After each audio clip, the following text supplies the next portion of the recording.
예수님께 오늘 모든 영광을 드립니다. 오늘 이렇게 좋은 날 예수님께 모든 찬양과 존귀를 드립니다. 하나님의 백성은 아멘이라고 말합니다. 여러분도 모두 주님을 사랑하시지요? 우리가 섬기는 예수님은 너무나 귀하신 분이십니다. 우리를 사랑하시고 우리를 오늘도 돌봐주십니다. 그리고 우리의 모든 필요를 채워주십니다. 주님의 임재하심은 우리의 삶보다 더 실제적입니다. 예수님은 곧 오십니다.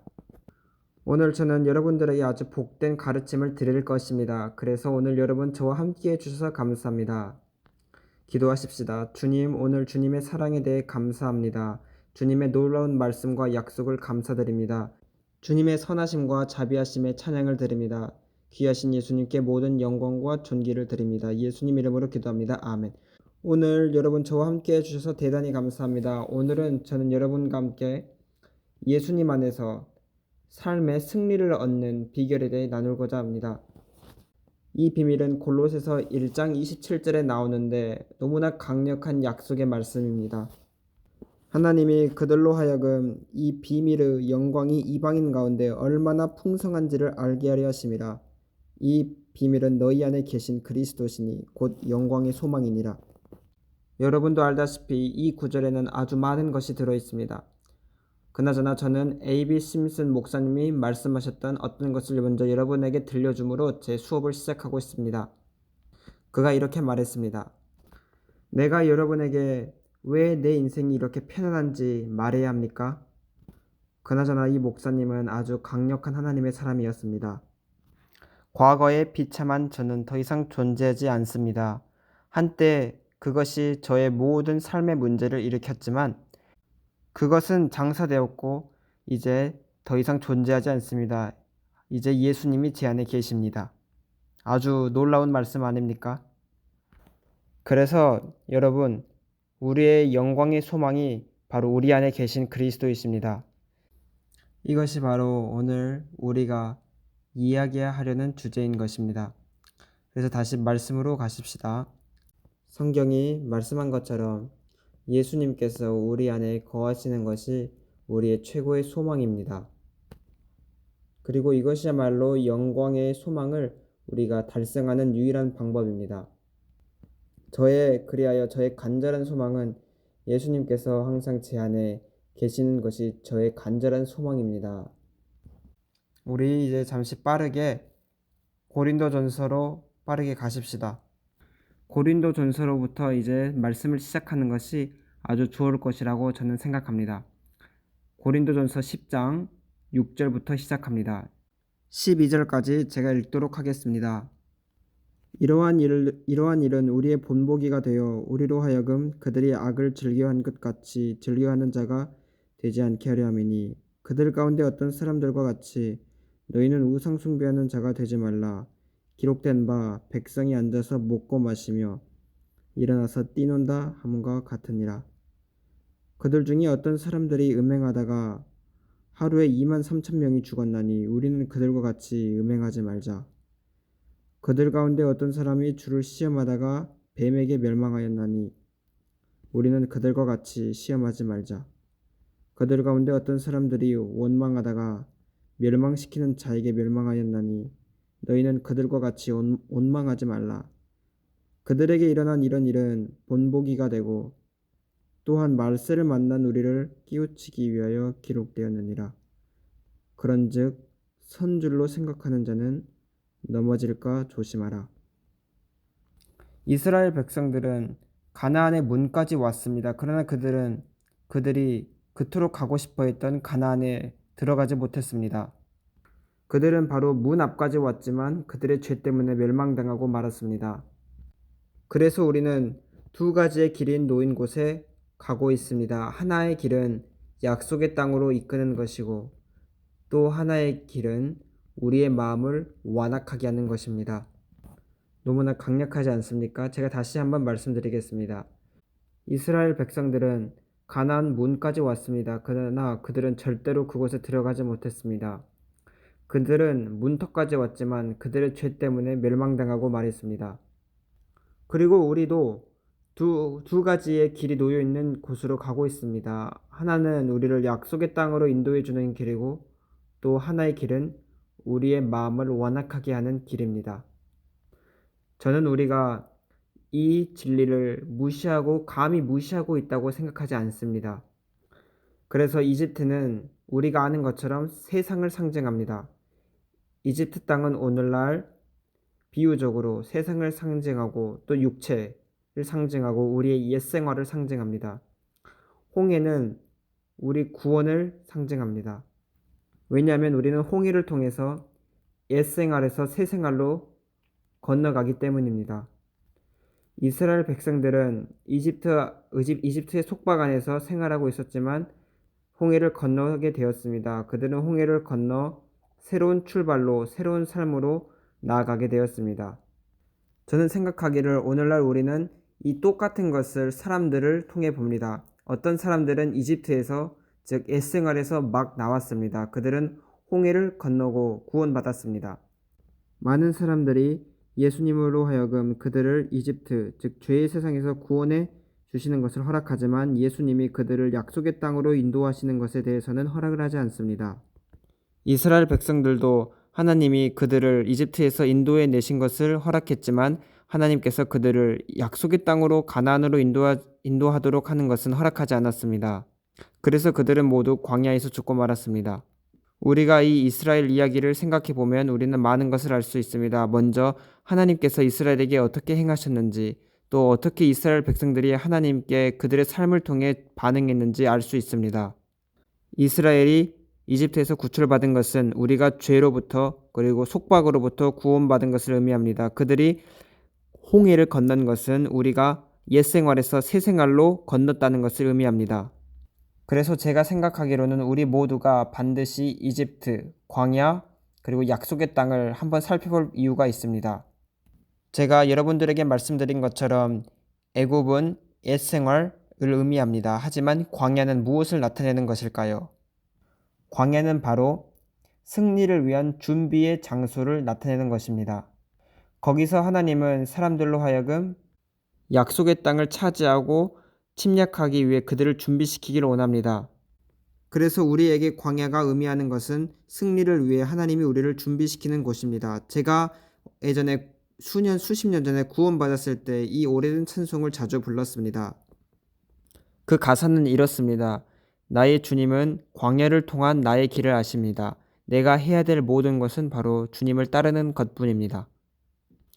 이 찬양 가사처럼 하나님이 우리에게 원하시는 것은 단순히 하나님을 따르는 것입니다. 사막에서 광야에서 하나님께서 우리를 준비시키기를 원하는 것입니다. 우리는 광야를 통과하면서 정복자가 되고 우리는 어떻게 광야에서 승리할 수 있는지 그 방법을 배우게 됩니다. 이 광야를 통해 우리는 약속의 땅을 들어가서 전쟁에서 이기도록 강하게 준비되어지는 곳입니다. 그러면 약속의 땅은 무엇을 의미하는 걸까요? 단순히 천국일까요? 사실 아닙니다. 약속의 땅은 영 안에 사는 우리의 삶입니다. 즉 성령 안에 사는 우리의 삶이 약속의 땅입니다. 우리는 약속의 땅에서 성령님 안에서 승리의 승리를 항상 경험하며 살게 됩니다. 왜냐하면 이스라엘 백성이 가나안에 들어갔을 때 그들은 그 땅을 정복하기 위해 들어갔습니다. 그래서 우리의 약속의 땅은 성령님 안에서 사는 것입니다. 우리의 약속의 땅은 단순히 천국을 의미하는 것이 아닙니다. 그래서 우리가 성령님으로 채워진 삶을 살게 될 때 우리는 에베소서에 약속되어진 약속의 땅에서 살게 되는 것입니다. 우리는 지금 여전히 전투를 하고 있습니다. 하지만 우리는 항상 싸우는 전쟁마다 우리는 이깁니다. 우리는 광야에서 전투를 위해 준비되어집니다. 우리는 사막에서 전투에 이기도록 훈련되어지고 또 승리하도록 우리는 단련되어집니다.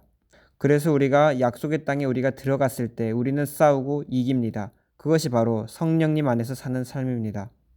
하지만 아주 슬프게도 광야에서 살고 있는 많은 예수님을 믿는 사람들이 여전히 낙담하고 있으며 여전히 패배하고 있습니다. 그리고 절망 중에 살고 있습니다.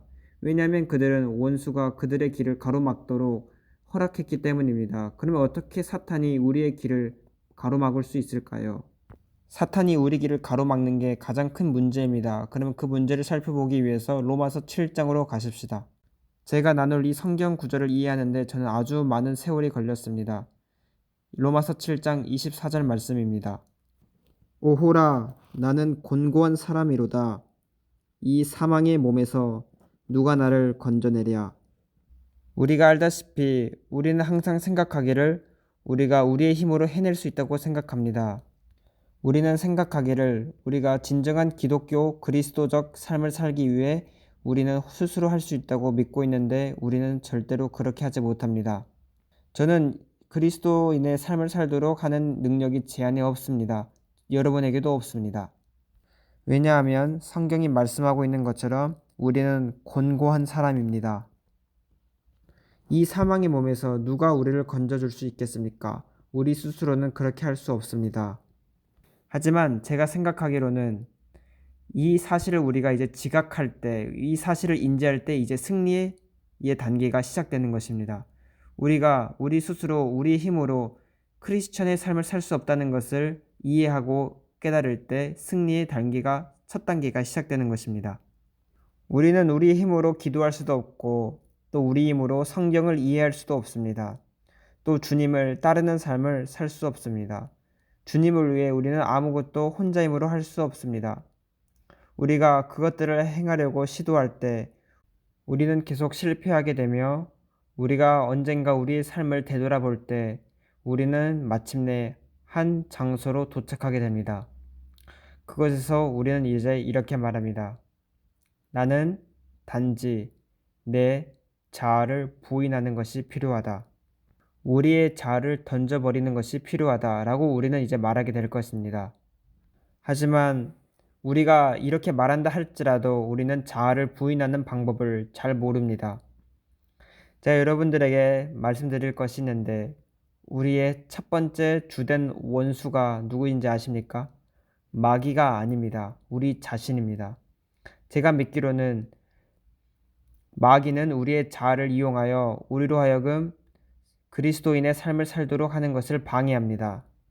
마귀는 우리 자아를 이용하여 승리와 행복의 삶인 약속의 땅을 살지 못하도록 방해합니다. 로마서 8장 8절에서 바울은 이렇게 말합니다. 육신에 있는 자들은 하나님을 기쁘시게 할 수 없느니라. 그래서 우리는 우리의 육신을 향상시킬 수 없습니다. 예수님께서 이 땅에 오신 이유는 우리의 육신을 향상시키려 오신 것이 아니라 우리의 육체를 교체해주고 다른 걸로 바꿔주기 위해서 오신 것입니다. 우리의 주님께서 오신 것은 우리의 육체를 향상시키러 오신 것이 아니라 제거하기 위해서 오신 것입니다.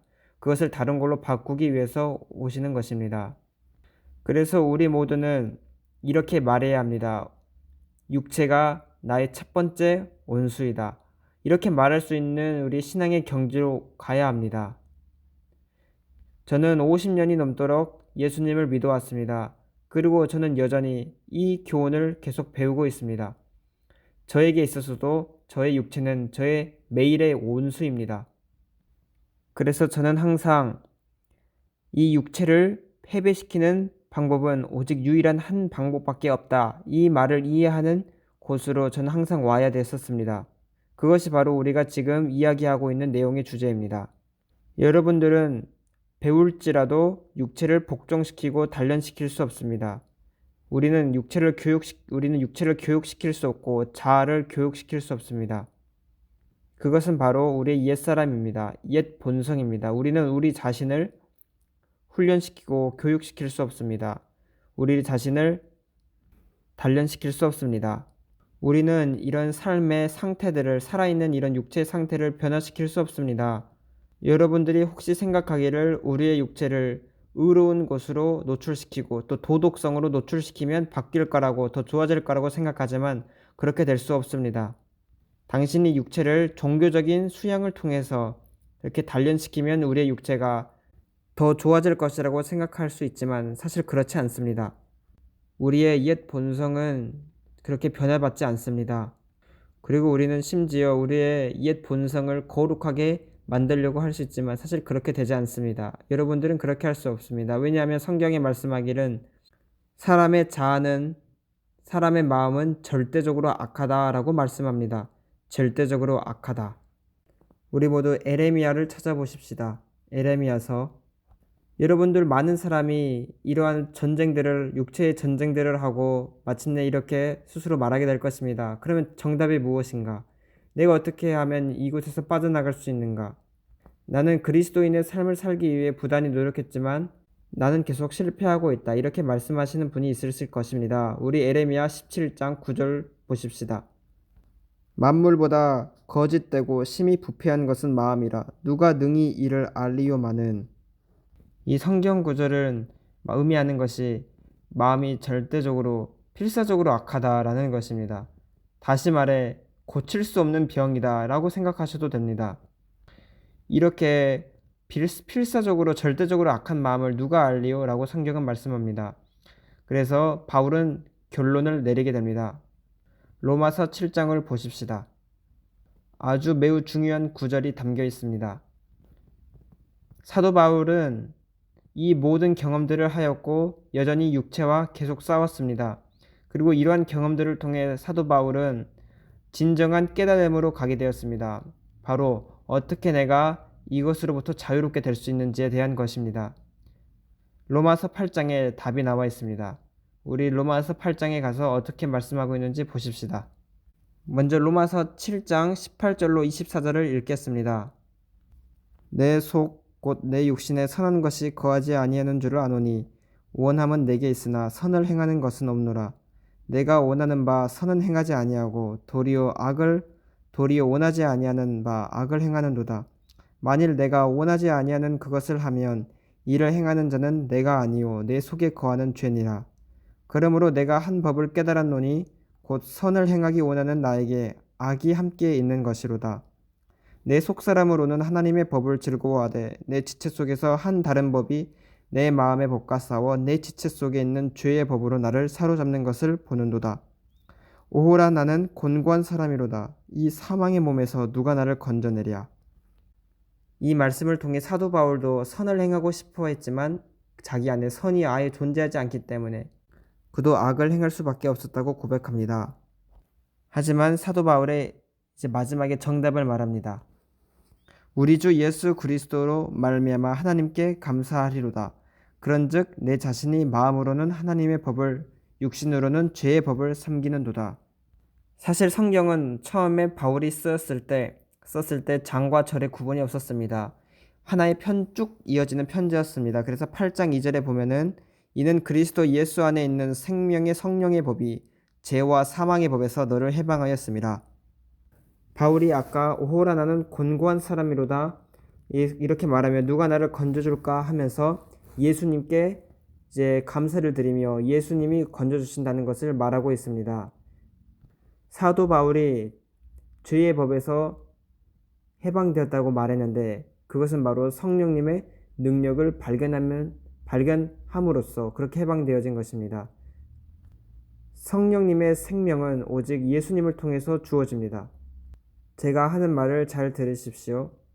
예수님과 우리의 자아가 한 마음 안에 있는 한 그곳에는 항상 전쟁이 있을 것입니다.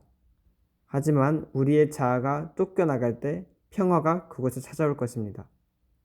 우리의 자아가 제거되어질 때, 우리의 자아가 주님으로 교체되어질 때 평화가 찾아오는 것입니다. 그래서 그러면 자아가 대체 무엇과 같은가요? 우리는 자아가 무엇인지 정말로 무엇인지 궁금해할 수 있습니다. 제가 자아를 여러분들에게 소개해 드리도록 하겠습니다. 우리의 과민한 그리고 화를 잘 내는 자아는 민감합니다. 언제? 우리가 인정받지 못했을 때. 우리가 명예로운 자리에 대해 항상 다투고 있습니다. 우리의 자아는 남이 꾸중하는 것을 듣기 싫어합니다. 책만 들으는 것을 싫어합니다. 왜냐하면 우리의 자아는 항상 자기 보호로 가득 차 있기 때문입니다. 혹시 이 말을 듣고 생각나는 사람이 있습니까? 사실 우리 모두가 다 그렇습니다. 당신이 만약에 당신을 화나게 하는 어떤 것으로 인해 당신이 매우 과민해질 때 우리는 이런 것들을 바로 자아의 일이라고 부릅니다. 이것은 성령님의 영의 생활이 아닙니다. 사람들이 화가 나서 민감해질 때, 사람들이 여러분들을 인정해주지 않을 때 속상해하는 것은 누구입니까? 당신의 몸의 마음의 일부분이 이런 말이 나올 것입니다. 나는 이거 싫어. 그들이 내 말을 인정해주지 않고 있어. 나는 그들이 싫어. 이게 바로 자아의 일입니다. 또 예를 들자면 모든 사람들은 누구나 존경받는 자리에 있어서 인정받고 싶어 하는 욕구가 있습니다. 그것이 바로 자아의 일입니다. 그리고 또 다른 누군가가 우리를 책망할 때 우리 어떻습니까? 우리는 그 말 듣기 싫어. 나는 그냥 싫어. 난 너가 싫어. 이런 말 해주는 사람 싫어. 라고 우리는 이렇게 말합니다, 속으로. 우리 모두가 책망받는 거 싫어하고, 교정받는 거 싫어하고, 훈육듣는 거 싫어합니다. 훈계받는 거 싫어합니다. 다른 사람들이 우리에게 너는 틀렸어. 이렇게 말하는 것을 우리 너무 싫어합니다. 싫어. 이런. 그리고 욕을 쓰기도 하고. 이것은 바로 자아가 우리 속에서 분출해 나오고 있는 것입니다. 우리의 자아는 항상 자기 보호로 충만하며 항상 자기 자신을 의지합니다. 그래서 자아는 항상 멸망적이며 자아는 치명적입니다. 우리는 항상 이제 이렇게 기도해야 됩니다. 사랑하는 예수님, 저의 자신으로부터 구원받고 싶습니다. 주님 안에서 저는 잠기고 싶습니다. 저는 더 이상 제가 사는 것이 아니라 예수님께서 그리스도께서 제 안에 살기를 원합니다. 이렇게 기도해야 됩니다. 그러면 이제 우리가 이 자아에 대해서 해결책이 무엇입니까? 이런 자아로부터의 해결책이 무엇입니까? 제가 여러분들에게 오늘 말하고 있지만 내일 이제 끝낼 것입니다. 기독교인은 크리스천은 자기 스스로가 죽기 전까지는 크리스천이 아닙니다. 크리스천인 우리가 죽지 않는다면 하나님께서 우리를 사용할 그런 도구가 되지 못합니다. 저는 하나님의 위대한 사람이었던 데이빗 두플레시라는 사람이 있는데 그 사람이 말한 걸 기억합니다. 수십 년 전 그는 이렇게 말했습니다. 만약 당신이 크리스천이라는 영어 단어를 본다면은 크리스천이라는 단어는 그리스도를 뜻하는 크라이스트와 IAN 이라는 전미어가 붙어서 그리스도인이 됩니다. 이 말은 즉 IAN은 I am nothing, 나는 아무것도 아니다. 그리스도만 전부시고 나는 아무것도 아니다. 이 말이 바로 크리스천이라고 그는 이렇게 말하곤 했습니다. 우리가 옛 생활에 대해서 죽을 때 우리 육체가 원하는 것, 우리 자아가 원하는 것에 그것으로부터 죽을 때 그게 진정한 기독교인 것입니다. 제가 여러 번 여러분들에게 말했지만 캐서린 쿨만 여사가 하는 말을 많이 들었습니다. 저는 아주 어렸을 때 그녀는 항상 말씀을 전할 때 죽는 것에 대해서 설교했습니다. 저는 그 당시 너무 놀랐습니다. 캐서린 쿨만 여사는 이렇게 말했습니다. 나는 오래전에 죽었습니다. 그러므로 여러분들도 반드시 죽으셔야 합니다. 저는 이 말을 처음에 이해하지 못했습니다. 하지만 시간이 흘러 이 말이 바로 우리의 자아를 치료하는 방법이라는 것을 알았습니다. 이것은 죽음이라고 불립니다. 우리 자아가 죽는 것만이 우리가 자아로부터 해방되는 유일한 방법입니다. 당신은 자아를 사실 죽일 수 없고 심지어 하나님도 그렇게 하시지 않습니다.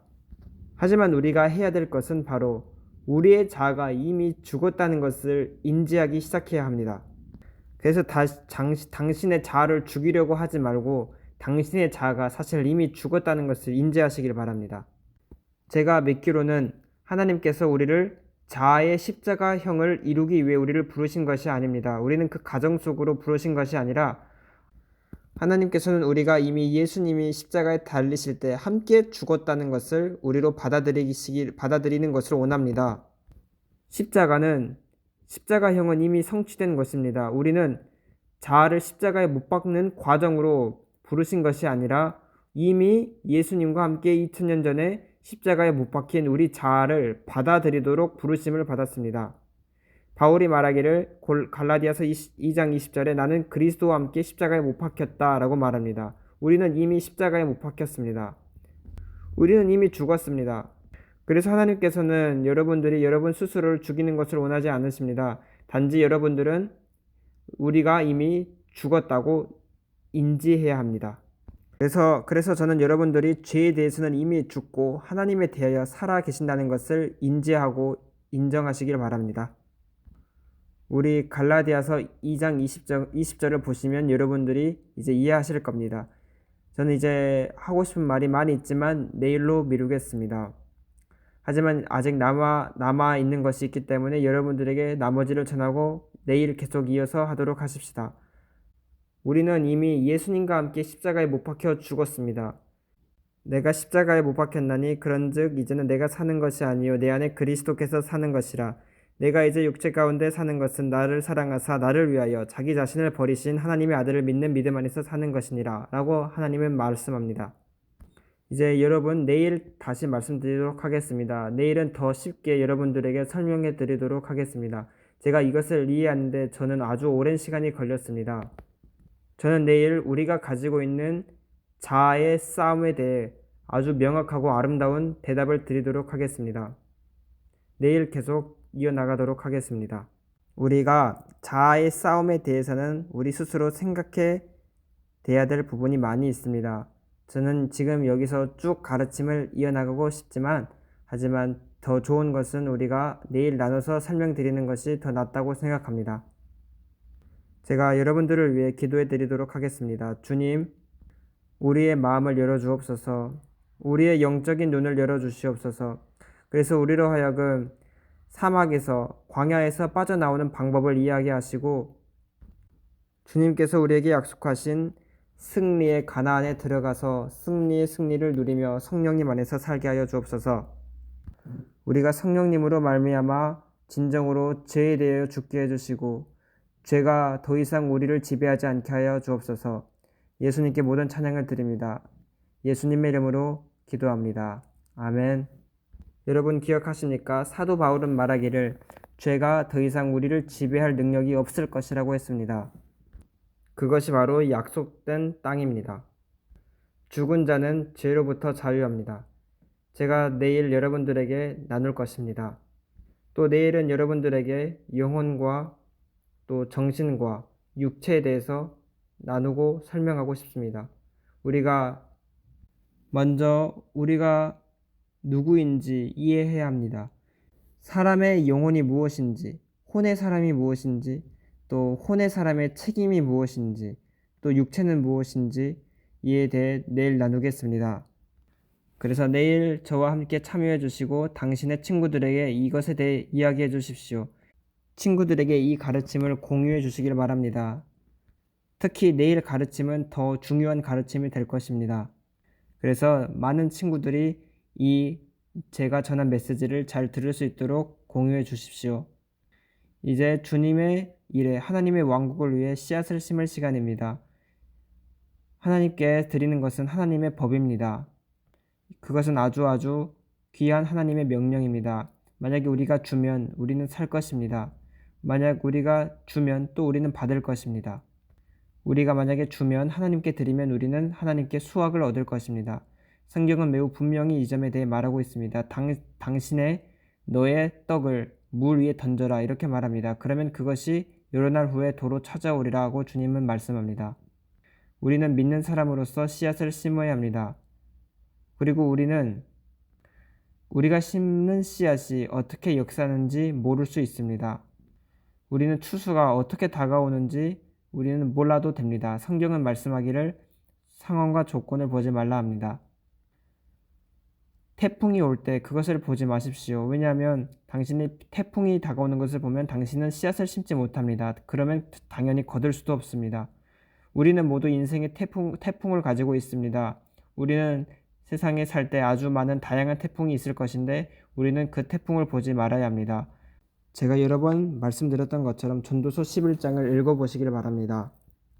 우리는 태풍이 오는 것을 압니다. 하지만 우리는 그 태풍이 어디서부터 오는지는 모릅니다. 예수님도 바람이 임의로 분다고 말씀하셨습니다. 우리는 또 엄마의 태에서 아기가 어떻게 자라는지 모릅니다. 하지만 우리는 하나님의 일을 압니다. 즉 우리의 씨앗이 우리가 심을 때 역사할 것이라는 것을 우리는 압니다. 우리는 단순히 믿음을 가지기만 하면 됩니다. 하나님께서 그 씨앗을 통해 역사하실 것입니다. 우리가 하나님께 씨앗을 심을 때 그것이 바로 우리의 재정적인 미래를 보호하는 유일한 수단입니다. 어떤 사람들은 이렇게 말할지 모르겠습니다. 나는 지금 투자를 하고 있어요. 지금 재테크를 하고 있어요. 하지만 당신이 하나님의 왕국에서 씨앗을 심는 일에 성공하지 못하면 당신은 당신의 투자를 잃게 될 것입니다. 왜냐하면 하나님 나라의 씨앗을 심는 것은 우리가 세상에 투자하는 것에서도 보호를 해주는 것이기 때문입니다. 하나님께 드리는 사람은 하룻밤 사이에 돈을 잃는 그런 일은 없을 것입니다. 기도하시겠습니다. 주님, 그들이 주님께 드릴 때 축복하여 주옵소서. 모든 방면에서 그들을 증가시켜 주시고 모든 영역에서 보호하여 주옵소서. 예수님의 이름으로 기도했습니다. 아멘. 이제 당신은 화면에 보이는 것처럼 홈페이지에 들어가서 씨앗을 심으실 수 있습니다. 그리고 내일 저와 여러분 함께 해 주십시오. 너무나 여러분들을 저는 사랑합니다. 안녕히 계세요.